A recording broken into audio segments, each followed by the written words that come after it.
J'intitule ce message « Préparez pour la moisson » parce qu'il est temps que vous vous prépariez à un niveau supérieur pour la moisson que Dieu apporte. C'est l'année de l'acceptation. Rappelez-vous, nous n'en sommes même pas encore à la moitié. Dieu a donc encore beaucoup plus en réserve pour apporter une moisson plus grande que celle que nous avons jamais vue cette année. Dieu veut que vous sachiez qu'au bout de ces 8 années et que nous entrons dans cette nouvelle phase de renouveau, il a de grandes œuvres à vous confier. De grandes responsabilités vous attendent. Vous devez donc être prêt. Vous devez être équipé pour cette œuvre qui vous attend. Dieu veut que vous soyez prêt dans votre cœur. Une volonté d'apprendre davantage, d'être davantage formé, une volonté de faire davantage pour Dieu. Amen. Alléluia. Il est dit dans Matthieu 9 verset 36, « Quand Jésus vit les grandes foules de gens, son cœur fut profondément ému de compassion, car il semblait fatigué et impuissant, comme des brebis errantes sans berger. Il se tourna vers ses disciples et dit, « La moisson est énorme et mûre, mais il n'y a pas assez de moissonneurs pour tout rentrer. Plus le renouveau est grand, plus il faut des disciples matures qui deviendront des leaders qui auront de grandes œuvres à accomplir. » Et dans cette nouvelle phase de renouveau qui arrive, il faut plus de leaders. Il faut des disciples plus matures qui soient prêts à ne plus être des spectateurs assis, mais à être actifs et à faire les œuvres que Dieu attend de vous, à servir à des niveaux plus élevés, à servir avec excellence et à servir d'une manière qui représente bien Christ. Amen. Ainsi, Jésus voit une grande foule de gens dans ce passage des Écritures. Il est ému de compassion. Il semble fatigué et impuissant, comme des brebis errantes sans berger. En cette année d'acceptation, Dieu a préparé les cœurs. Il a préparé les cœurs à le recevoir. Et donc cette moisson est mûre à cause de ce que Dieu a fait jusqu'à présent. À cause de la façon dont Dieu poursuit les gens depuis des années. Comment il a préparé leur cœur à cause de la façon dont il s'est révélé, révélant que ce mouvement est vraiment lui. Vous savez, le temps est le plus grand test, le plus grand révélateur. Vous ne pouvez pas contester les choses qui passent, les choses qui résistent au temps. Car il y a un passage des Écritures qui parle des pharisiens. Ils réfléchissent à ce qu'il faut faire de ces disciples de Jésus. Que faisons-nous d'eux? Les gardons-nous en prison? Les laissons-nous partir? Que devons-nous faire?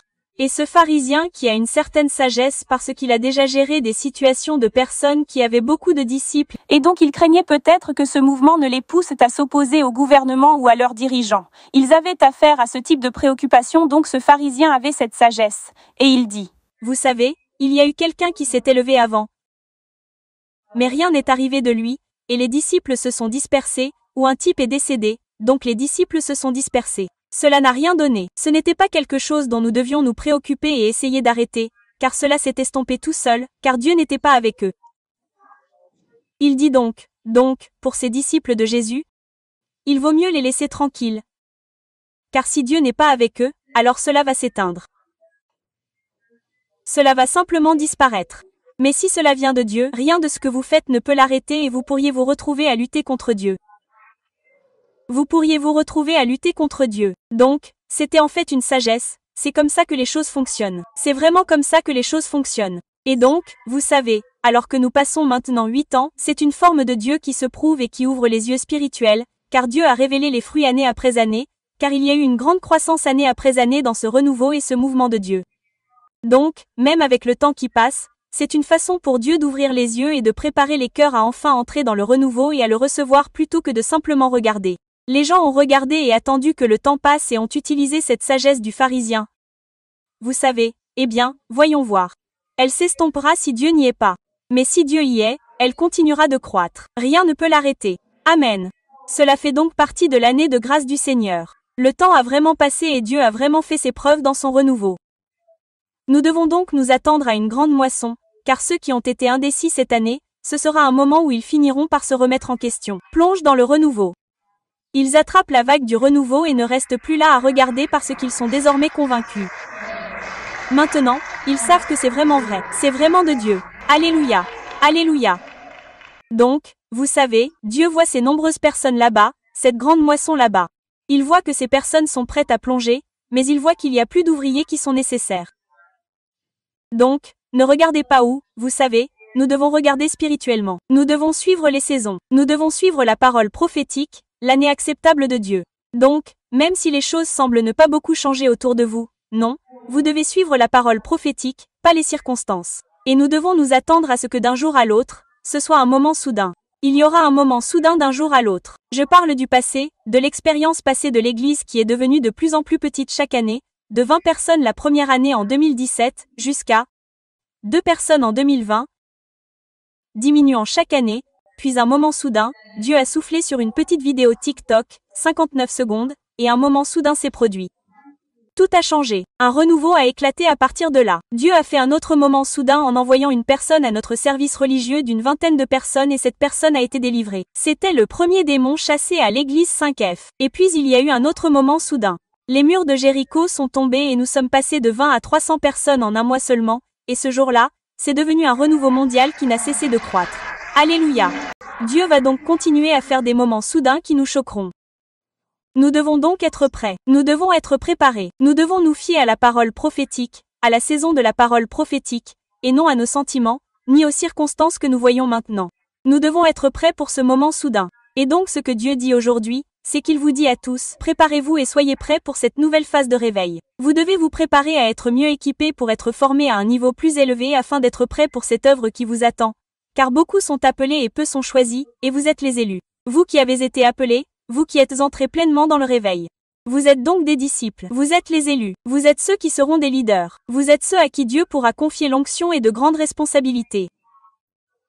Dieu veut donc que vous preniez cela au sérieux, que vous voyiez le sérieux de votre appel. À moins que vous ne vous voyiez correctement, à moins que vous ne saisissiez cette parole prophétique et que vous ne la preniez à cœur, Dieu ne peut pas vous confier le leadership. Il ne peut pas vous en confier davantage.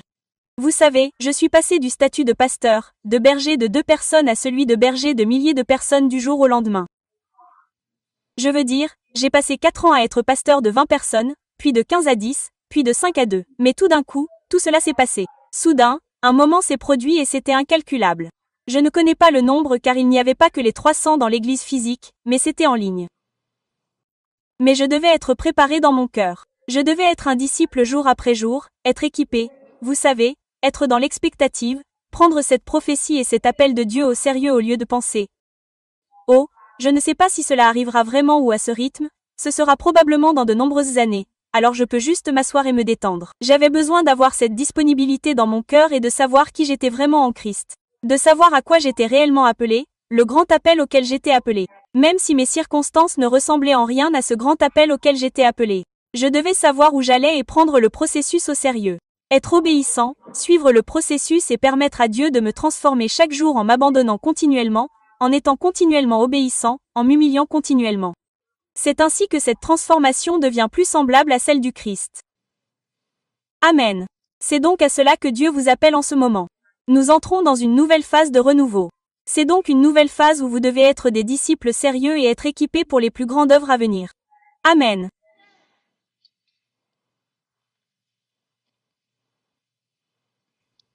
Vous devez vous considérer comme un disciple. Pas comme un pratiquant, pas comme un membre d'une congrégation, pas seulement comme un chrétien, mais comme un disciple. Et un disciple est quelqu'un qui apprend. Un étudiant. C'est ce que signifie un disciple est un étudiant. Vous devez donc vous considérer comme un étudiant. C'est la seule façon dont vous pourrez apprendre. C'est la seule façon dont vous pourrez être équipé et transformé. Les disciples étaient avec Jésus en formation, en étant constamment équipés pendant 3 ans. Ils étaient étudiants à plein temps. Et puis, tout d'un coup, au bout de 3 ans, leurs rôles ont radicalement changé. Heureusement qu'ils étaient sérieux dans leur rôle de disciples. Heureusement qu'ils ont fait ce que Jésus a dit quand il a dit « Si vous voulez être mes disciples, vous devez compter le prix. Vous ne pourrez jamais être mes disciples à moins de prendre votre croix et de tout quitter pour me suivre. » Il dit dans sa parole. Heureusement que les disciples ont suivi cette parole, ont tout laissé, ont pris leur croix et sont devenus sérieux dans leur rôle d'étudiants, car c'est ainsi que Dieu a pu leur confier 3 ans plus tard l'onction avec le leadership. Ils sont devenus des membres des 5 ministères pour être ses représentants. C'est parce qu'ils sont devenus de vrais disciples afin qu'ils puissent être équipés pour ce grand appel. Il y a donc des choses à venir qui vous choqueront, qui vous étonneront. Les projets que Dieu a pour votre vie,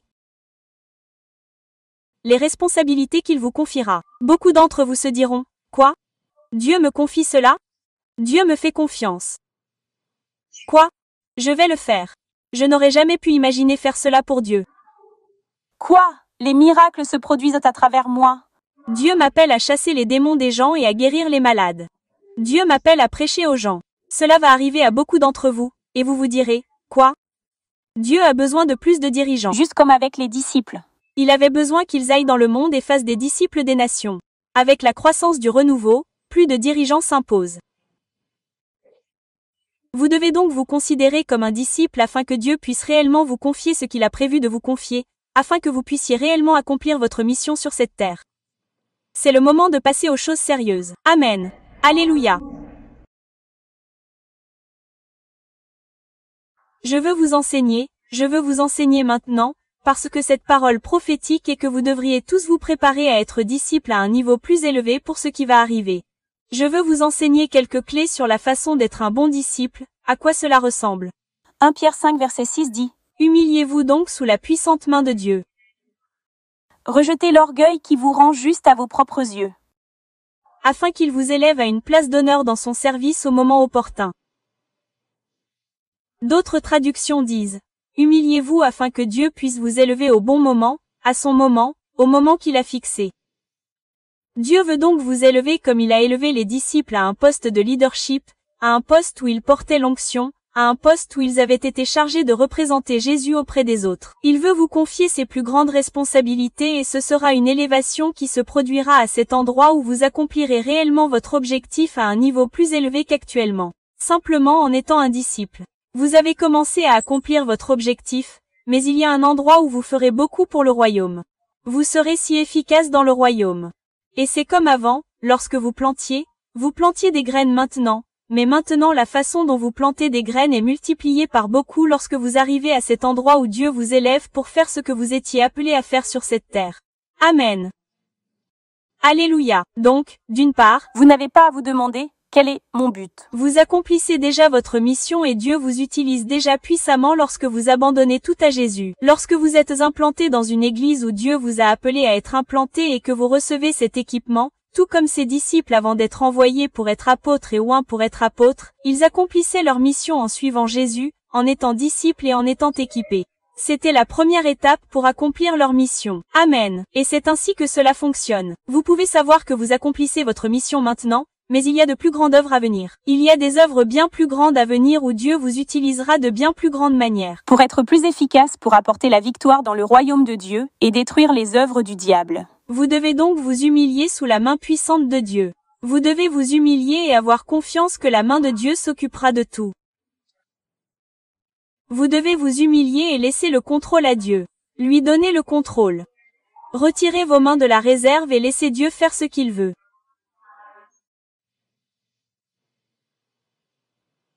Jean 18 verset 36, Jésus répondit. Mon royaume n'est pas un royaume terrestre. S'il l'était, mes disciples combattraient pour que je ne sois pas livré aux Juifs.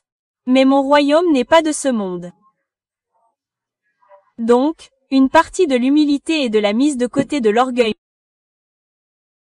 consiste à s'humilier pour voir que les voies du royaume de Dieu sont différentes de celles du monde. Tellement différentes. Et dans le vin nouveau, c'est tellement différent de ce que beaucoup ont appris dans l'église avec le vin vieux et non le vin nouveau. Donc, même si vous êtes chrétien depuis longtemps, cela ne signifie pas que vous êtes un professionnel de la connaissance et de la compréhension des voies de Dieu, des principes de Dieu. Beaucoup dans le corps du Christ aujourd'hui sont des bébés dans le vin nouveau. Le vin nouveau a été largement absent. Si vous ne savez pas ce qu'est le vin nouveau, je vais le résumer ainsi. C'est tout ce que nous voyons dans le réveil qui a été perdu parce que la religion a pris le dessus en introduisant la voie du vin vieux des pharisiens. Nous ne pouvons pas mélanger le vin vieux et le vin nouveau. Nous devons entrer pleinement dans la voie de Jésus, la voie du vin nouveau, ce que nous voyons dans le livre des Actes, qui montre à quoi ressemblait le ministère dans le livre des Actes, ce qui nécessite d'être comme un enfant afin que Dieu puisse ouvrir vos yeux spirituels. Et vous pourrez apprendre les mystères du royaume. Comme le dit Jésus, je te remercie Seigneur d'avoir caché ces choses, c'est-à-dire la révélation du royaume de Dieu, la révélation de l'autorité du Christ, les mystères du royaume. Il dit, je te loue d'avoir caché ces choses aux sages et aux orgueilleux et de ne les avoir révélées qu'aux humbles et aux enfants. Alléluia. C'est donc le vin nouveau. Il parle du vin nouveau. Il y a donc beaucoup de chrétiens qui ne sont pas humbles et qui sont chrétiens depuis longtemps, mais ils ne connaissent pas du tout les voies de Dieu. Ils ne connaissent pas ces choses auxquelles Jésus fait référence. Seulement les humbles et les enfants. Donc, dans l'ensemble, la plupart des croyants dans le corps du Christ aujourd'hui sauf ceux qui ont accepté le mouvement de Dieu et le réveil. Mais la plupart de croyants aujourd'hui sont des bébés dans le vin nouveau. La plupart des croyants, la plupart d'entre vous ont beaucoup à apprendre sur les véritables voies du royaume de Dieu. Et donc Jésus dit, « Mon royaume n'est pas de ce monde. » Car si c'était le cas, mes disciples essaieraient de combattre ceux qui viennent contre moi. Mais ce n'est pas le cas. Mon royaume est différent. Il n'est pas de ce monde. Et donc, l'une des façons dont vous devez vous humilier et cesser d'être suffisant, c'est de penser que vous savez ce qui est le mieux. De penser que vous connaissez les voies de Dieu. De penser que parce que vous avez peut-être réussi dans ce domaine dans le monde. Peut-être que vous avez de grands dons dans le monde. Je veux dire que vous les avez utilisés dans le monde. Peut-être que vous avez de l'argent. Peut-être que les choses ont vraiment fonctionné pour vous. À cause de cela, vous pensez que vous pouvez les traduire dans le royaume de Dieu. À cause de cela, vous pensez que vous savez comment faire les choses dans le royaume de Dieu. Mais le royaume de Dieu n'est pas de ce monde. Donc peu importe votre succès, votre argent, l'ampleur de vos dons. Cela n'a rien à voir avec vos connaissances dans le domaine spirituel. Votre connaissance des voies du royaume de Dieu. Tout cela n'a rien à voir avec le fait d'apporter du succès dans le royaume de Dieu. Votre succès terrestre, vous ne pouvez pas simplement le traduire en succès pour le royaume de Dieu. Vous apportez vos dons et vous laissez Dieu souffler sur eux et les oindre. Mais la manière dont vous utilisez vos dons pour obtenir le succès terrestre n'est pas la même que celle dont vous utilisez vos dons pour obtenir le succès du royaume de Dieu.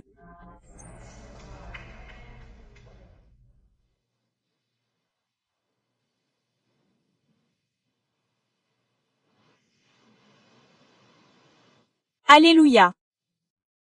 Voilà donc ce que je veux dire par là. Avons-nous une diapositive sur la voie du monde et la voie de Dieu? Parfait. Alors que je méditais là-dessus, Dieu me révélait cela. Je veux partager avec vous ce que je veux dire. Donc, si vous voulez avoir du succès dans le monde, voici les principes généraux. Vous travaillez dur et vous travaillez dur au fil du temps. Vous êtes cohérent. Vous continuez à vous présenter, à travailler dur et vous avez un don. Donc, le don et le travail acharné avec le don et pas seulement un jour ou une semaine à travailler dur et à utiliser ce don, mais au fil du temps, au fur et à mesure que le temps passe, vous serez assuré de réussir dans le monde. Cela ne signifie pas que c'est quelque chose que Dieu veut pour votre vie. Cela ne veut pas dire que c'est béni juste parce que vous faites ces choses. Mais je dis juste que c'est comme les principes du monde. Si vous avez réellement un don et que vous faites ces choses, travaillez dur, persévérez dans le travail acharné, vous trouverez le succès, une sorte de succès, vous verrez que les choses fonctionnent. Vous trouverez le succès financier. Vous verrez que vous réaliserez vos objectifs et vos rêves. Donc, c'est ce que je veux dire, quand vous pouvez avoir ces principes et que vous pouvez essayer de les appliquer au royaume de Dieu, ou penser que vous savez mieux, et cela peut vous empêcher d'apprendre vraiment les voies de Dieu, les voies de son royaume, ce qui conduit au vrai succès du royaume de Dieu. Donc la manière de Dieu d'avoir un succès dans le royaume, ce qui signifie détruire les œuvres du diable. Et faire vraiment avancer le royaume de Dieu. C'est la recette. C'est le principe. Travaillez dur pour servir Dieu. Travaillez dur, travaillez avec excellence dans tout ce que Dieu vous appelle. Quelle que soit la manière dont Dieu vous appelle à servir au fil du temps. Pas seulement une seule fois, jour, pas seulement une semaine, mais continuez à vous montrer. Continuez à être obéissant et à utiliser les dons que Dieu vous a donnés, mais en lui permettant d'oindre vos dons en abandonnant toute votre vie afin que Dieu puisse vous confier l'onction. Ainsi, vos dons auront désormais l'onction. Ainsi, lorsque vous utilisez vos dons à la manière du monde, les gens ont été touchés. Les gens étaient peut-être touchés émotionnellement. Ils ont peut-être été bénis, mais aucune transformation n'est survenue. Mais maintenant, l'onction sur vos dons va apporter une transformation dans la vie des gens. La puissance de Dieu va agir à travers vous et toucher les gens, apportant la guérison et la liberté. Les yeux qui s'ouvrent à l'amour de Dieu et à sa puissance. Eux, ils seront transformés. Alléluia. Donc même avec les tâches banales, l'onction qui souffle sur vos dons banals, vos dons techniques. Il y aura une onction sur ce travail que vous faites, qui conduira les gens à rencontrer la puissance de Dieu. Donc un travail acharné, utilisez les dons que Dieu a donnés. Et certains d'entre eux seront de nouveaux dons. Pour ma part, Je n'ai jamais su que j'avais un don de prédication. Mais j'ai tout abandonné à Dieu et je lui ai permis de libérer ce don. Et alors que j'ai utilisé le don, je ne l'ai pas laissé en sommeil, je lui ai permis de souffler continuellement dessus, de le faire grandir et d'en faire une force. Plus le temps de Dieu. S'attendre à lui et autoriser que ce soit sa main qui soit au contrôle.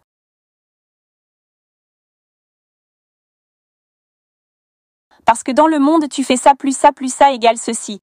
Mais dans la voie de Dieu, tu fais ça plus ça, mais le temps de Dieu est que tu en reçoives la bénédiction plus tard.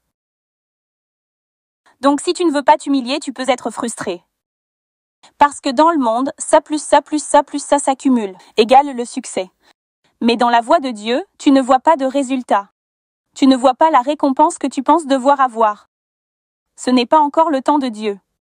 C'est une façon importante dont Dieu nous humilie et nous raffine.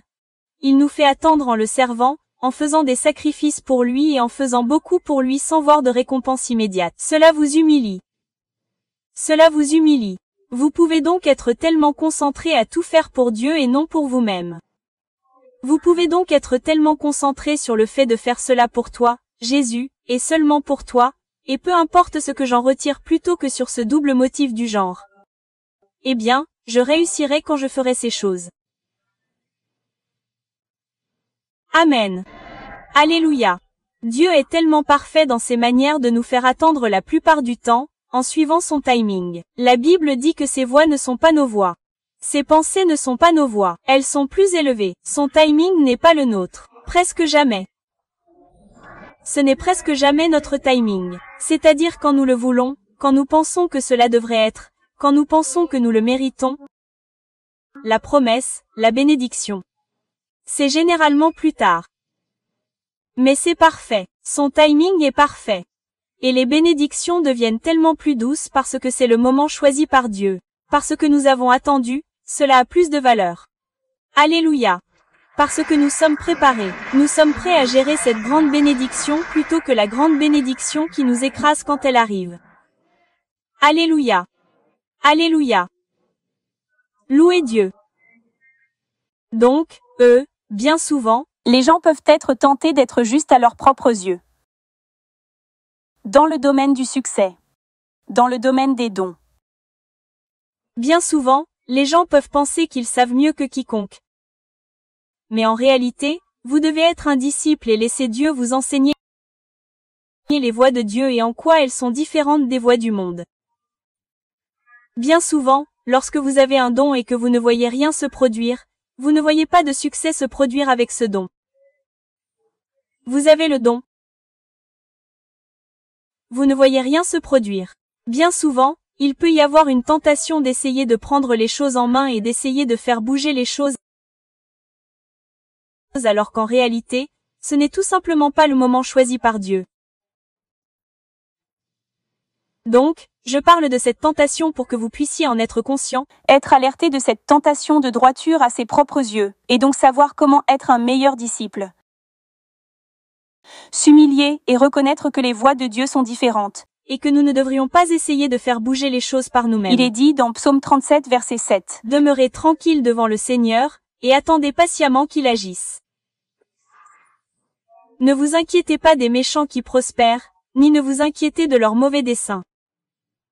Je vais continuer à lire ce chapitre 8, je veux dire le verset 8 maintenant dans la traduction de la Passion.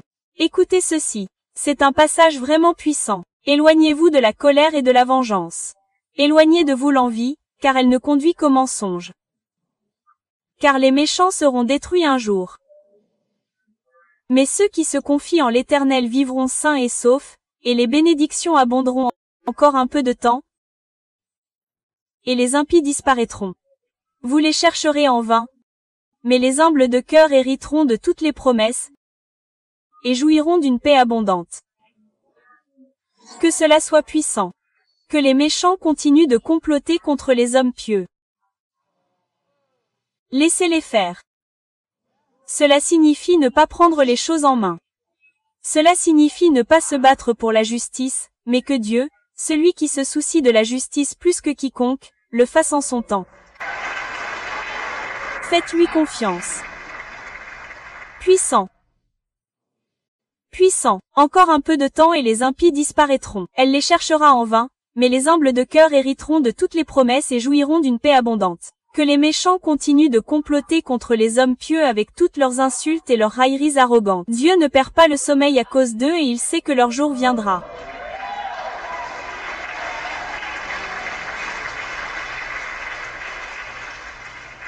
Maintenant, comme nous sommes dans la nouvelle alliance, nous aimons nos ennemis. Nous prions pour nos ennemis, et nous voulons que les Saül d'aujourd'hui se transforment en Paul. Donc, nous ne voulons pas qu'ils disparaissent. Nous ne voulons pas qu'ils meurent, mais il y a une nouvelle révélation à avoir là-dedans. Ou ce qu'il dit, c'est que Dieu fera taire les ennemis. Dieu ne laissera pas leurs mauvaises œuvres prévaloir. Il viendra un temps où ils ne seront plus autorisés à faire cela. Il viendra un temps où ils récolteront ce qu'ils ont semé. Nous ne voulons pas de cela. Nous voulons plutôt qu'ils viennent à Jésus et se transforment, et que tous leurs péchés soient effacés. Mais vous devez réellement venir à Jésus pour faire cela. Ne pas combattre Jésus pour que vos péchés soient effacés. Pour que la récolte soit effacée de la mauvaise semence faite. Vous devez réellement venir à Jésus. Ne pas combattre Jésus. Combattre ses œuvres. Combattre ses serviteurs. Amen. Nous désirons donc que nos ennemis ne récoltent rien, viennent à Jésus pour se transformer et devenir de puissants vases de Dieu comme Paul. Mais ce dont nous pouvons être sûrs, c'est que c'est à eux de décider s'ils veulent se repentir et se tourner vers Jésus ou non. Mais ce dont nous pouvons être sûrs, c'est que Dieu ne leur permettra pas de continuer à faire ce qu'ils font. Tout comme il n'aurait pas permis à Saül de continuer à courir après David indéfiniment. Il est arrivé un moment où Dieu a dit, plus jamais. Plus jamais. Et il a agi. David a attendu patiemment que Dieu agisse. Et il a agi de sa main puissante.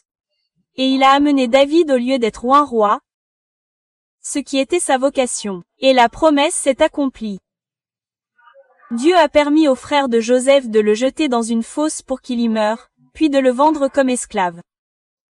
Il a permis aux méchants de réaliser leurs complots, leurs plans et leurs projets diaboliques. Il l'a permis pendant un temps. Il leur a accordé sa miséricorde afin qu'ils puissent se repentir. Et pendant tout ce temps, Dieu a utilisé ce que le diable avait prévu de faire pour le mal en bien. Par un feu purificateur, préparant Joseph à sa vocation, le purifiant, renforçant sa foi. Alléluia.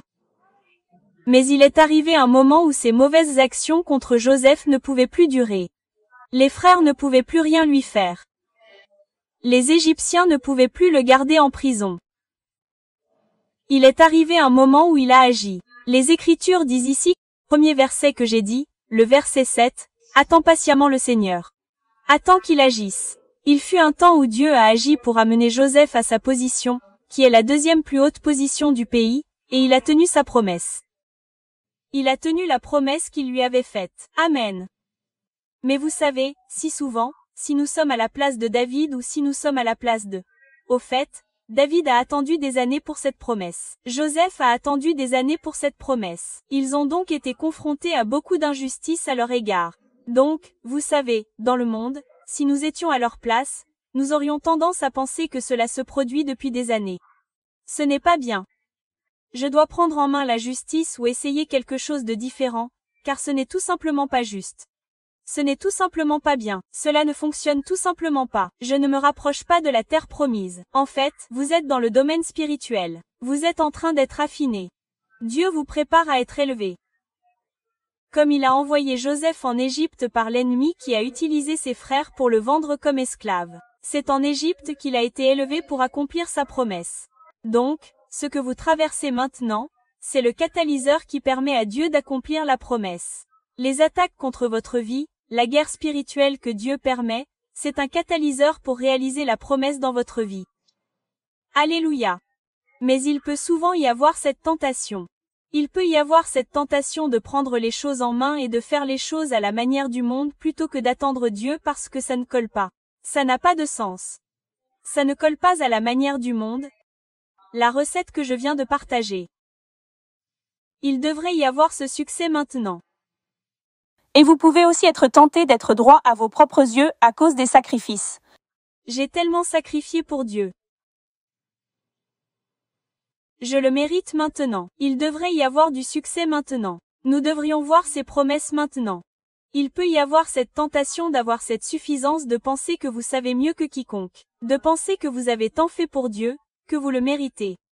Et alors la tentation peut venir de prendre les choses en main plutôt que d'attendre Dieu. Donc, être un vrai disciple, c'est s'humilier sous la main puissante de Dieu, sous sa main. Reconnaître que son timing est très différent du vôtre. Regardez toutes les histoires de la Bible. Ne prenez pas les choses en main comme Sarah. Sarah, Abraham et Sarah, on leur avait promis un enfant. Et Sarah avait environ 65 ans quand on lui a fait cette promesse. Et elle a attendu environ 10 ans, je crois. Et la promesse n'était pas encore accomplie. Alors, elle a décidé de prendre les choses en main. Elle a dit à Abraham, va coucher avec cette femme pour que tu puisses avoir un fils. Mais elle a renoncé à la promesse de Dieu parce que beaucoup de temps s'était écoulé et que cela ne tenait pas la route. Elle oubliait la main puissante de Dieu qui agirait et ce serait d'une manière surnaturelle. Oui, elle était vraiment vieille et personne n'a jamais accouché à cet âge. Mais c'est la main puissante de Dieu sous laquelle nous sommes appelés à nous humilier et à attendre qu'il agisse. Et donc, Dieu a fini par accomplir cette promesse, mais c'était bien plus tard qu'elle ne le pensait. C'était bien plus tard que ce que la logique aurait pu penser. Elle se dit probablement, 10 ans, j'ai déjà attendu longtemps. Le temps est écoulé. Mais non, c'était à 90 ans qu'elle a donné naissance à leur fils, Isaac. Elle avait 90 ans. Donc c'était environ 15 ans plus tard après la réception de la promesse. En méditant sur les voies de Dieu, en m'humiliant pour apprendre à connaître les voies de Dieu, à quel point elles sont différentes des miennes, à quel point elles sont différentes des voies du monde, cela m'a apporté beaucoup de repos et de paix lorsque les attaques surviennent. Parce que j'ai vu chaque attaque du diable, chaque persécution, chaque façon dont l'ennemi utilise les gens pour essayer d'arrêter l'œuvre de Dieu, pour essayer d'arrêter l'église 5F, pour essayer de m'arrêter, tout ont échoué. Chacune d'entre elles.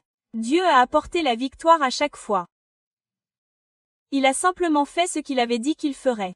Il a simplement accompli les promesses de sa parole. Attendez patiemment le Seigneur.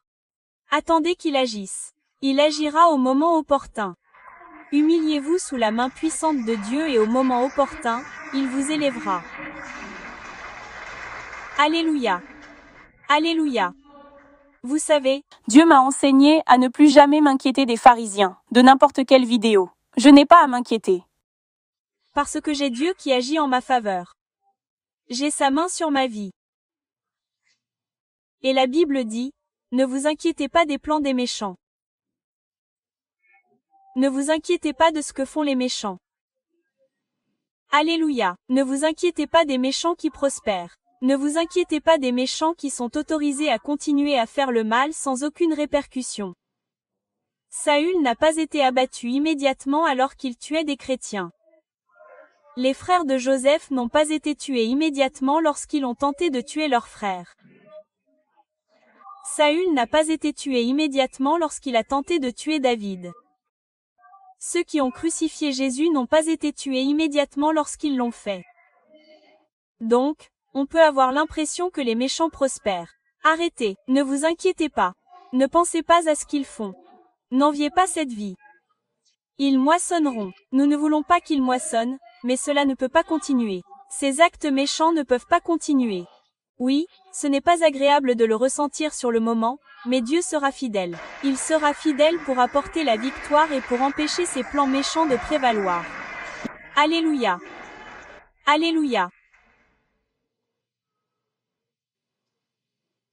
Donc, vous devez renouveler vos pensées. Ce ne sont pas les méchants. Ce ne sont pas les gens, les pharisiens, qui ont le pouvoir de ralentir l'accomplissement de la promesse. C'est simplement le timing de Dieu.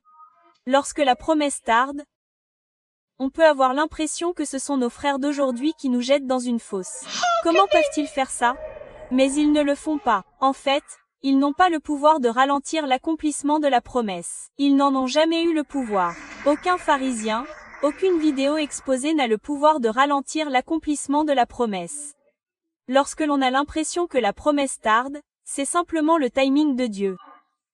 C'est simplement que Dieu a le contrôle et que ce n'est pas encore son timing pour que la promesse s'accomplisse. Cela n'a rien à voir avec les pharisiens, avec ses ennemis, avec ceux qui attaquent l'œuvre de Dieu.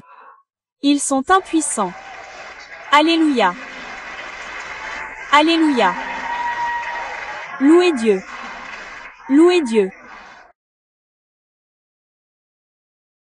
Il est donc très important que vous gardiez le cœur pur et que vous vous concentriez sur le fait de devenir un disciple qui représente bien Jésus. Que ce soit là toute votre attention. Que vous ne vous souciez pas du timing. Que vous ne vous souciez pas de ce que font les ennemis. Que vous ne vous concentriez pas sur la réalisation de la promesse. C'est tout le travail de Dieu. Faire en sorte que la promesse se réalise, c'est tout le travail de Dieu. Je n'avais aucun pouvoir pour rendre cette vidéo virale. C'était tout le travail de Dieu. Cette vidéo a conduit à l'éclatement du renouveau.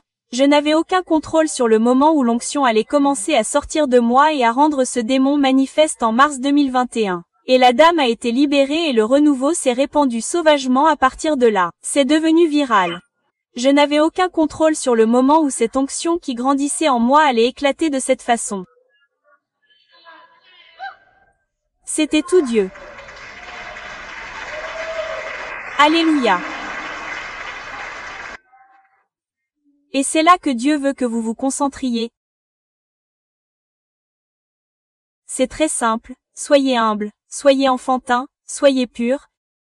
Soyez un bon représentant de Jésus plutôt que de vous demander comment nous pouvons faire en sorte que cette promesse se réalise. Faites simplement ce qu'il vous appelle à faire. Et au moment parfait, que nous ne pouvons pas très bien deviner, mais au moment parfait, il va vous épater et il va faire en sorte que la promesse se réalise. Comme il le veut. Amen. Alléluia. Alléluia. C'est une grande clé. C'est une grande clé de la façon dont j'ai réussi à traverser ces 8 années, De la façon dont nous avons réussi à traverser ces 8 années à l'église 5F. Comment nous y sommes parvenus. Être capable de rester dans la volonté de Dieu. Comment j'y suis parvenu. Être capable de rester dans la volonté de Dieu. Comment j'y suis parvenu. Être capable de vraiment accomplir mon objectif et de porter l'onction et de la faire croître. C'est l'une des grandes clés de ce verset du psaume 37. Restez tranquille en présence du Seigneur et attendez patiemment qu'il agisse. Ne vous inquiétez pas des méchants qui prospèrent ou ne vous tourmentez pas à cause de leurs plans pervers. C'est une grande clé pour rester réellement dans la volonté de Dieu et vous montrer digne de confiance afin qu'il puisse déverser l'onction sur votre vie. Ne pas essayer de vous défendre. Ne pas vous énerver à cause de l'injustice. Ne pas être amer dans votre cœur à cause de ce que les ennemis vous font ou disent de vous. Mais restez pur et attendre patiemment Dieu. Restez concentré sur l'appel, sur ce que Dieu vous appelle à faire. C'est une grande clé de la façon dont nous sommes arrivés ici, de la façon dont je suis arrivé ici. C'est la route étroite. C'est la voie du royaume. Ce n'est pas la voie du monde. C'est la voie de Dieu. Et donc pour que Dieu vous confie davantage l'onction, vous devez vous humilier. Cessez de penser que vous savez mieux que quiconque, de penser que la voie du monde est la voie de Dieu. Amen. Alléluia. Alléluia. Louez Dieu. Je suis tellement excitée par ce que Dieu a en réserve pour cette 9e année de service. La 9e année de l'église 5F dans laquelle nous entrons maintenant. Je suis tellement excitée par ce qu'il va faire naître cette année. Les nouvelles choses qu'il va faire naître au cours de cette 9e année. Je suis tellement excitée par cette nouvelle phase de renouveau. Je suis tellement excitée par les promesses qui s'accompliront et que nous attendons depuis des années et qui se produiront cette année en cette grande année d'acceptation. Je suis tellement excitée par la manière dont Dieu vous utilisera tous de manière puissante. Je suis tellement fière de vous. Vous tous ici, vous tous en ligne, vous tous, responsables de petits groupes, qui avez vraiment été de vrais disciples, qui êtes restés forts, purs de cœur et qui avez tout abandonné afin que Dieu puisse vous équiper et déverser l'onction sur votre vie. Je suis fière de vous. Dieu est tellement fier de vous. Ce que vous faites est tellement puissant et Dieu voit tout. Ce n'est que le début. Dieu a de si grands projets pour vous. De si grands projets pour vous utiliser dans son renouveau. Dieu a de si grands projets pour l'Église 5F qui nous étonneront. Alléluia. Nous vivons déjà dans une joie incontrôlable. Le simple fait de faire partie de ce renouveau, de vivre dans la vie abondante que l'onction apporte, que le fait d'être implanté apporte, que le fait d'être aligné sur les principes de Dieu apporte, mais aussi de pouvoir entendre témoignage après témoignage, de pouvoir être témoin de miracle après miracle chaque semaine. Nous sommes tellement bénis. Amen. C'est une si grande joie que nous vivons dans ce renouveau. Et ce n'est que le début. Cela ne fera que croître. Les témoignages augmenteront. Les miracles augmenteront. L'onction augmentera. La gloire augmentera. Les façons dont Dieu vous utilise tout, les façons puissantes dont il vous utilise dans son onction augmenteront. Alléluia. Alléluia. Merci, Jésus. Merci, Seigneur. Quelqu'un est-il prêt à être un vrai disciple? Un disciple mature, un leader? Amen. Merci au nom du royaume de Dieu d'avoir pris le chemin étroit, d'avoir pris votre croix, d'avoir tout laissé pour que Jésus soit glorifié et que des âmes soient sauvées, guéries et délivrées. Merci. Alléluia. Alléluia. Merci, Jésus.